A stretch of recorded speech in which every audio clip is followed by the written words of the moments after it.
been sitting on this book for a little bit because I read it back in December, but it doesn't come out until next week, February 10th, and that is Call of the Dragon.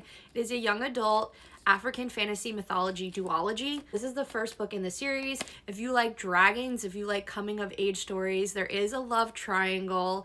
If you like that like tearjerker pure story, that just reminds me why I love reading YA fantasies, as well as learning more about African mythology. You are gonna love this book. We follow Moriemi, who is our main character, and there are these two dragon gods that protect the kingdom that she lives in. And there are these shadow beings that basically try to hurt the villagers, and these dragons come and basically like bless over the kingdom. That happens, young men and young women are able to compete, to basically like tie themselves to a dragon. So the young women tie themselves to the female dragon, and the young men tie themselves to the male dragon.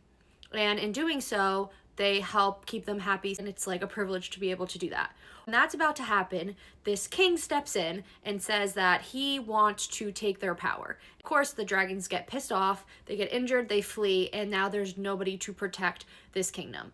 But when that happens, this isn't a spoiler, I promise, this is on the synopsis, we find out that Moriemi basically attached herself to both the male and the female dragon, which is basically unheard of.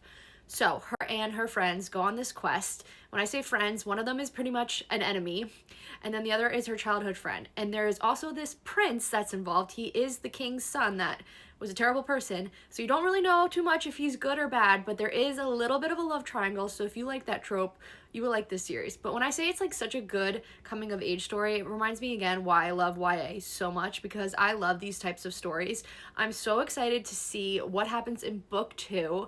I read this author's other duology, Skin of the Sea, which is one of my favorite YA African mythologies about mermaids. It is so interesting to read, so I highly recommend that series too. But go check this out when it comes out next week. Thank you so much to Get Underlined for the ARC and finished copy. Literally, I was so happy to get this. You have no idea. It is such a good series.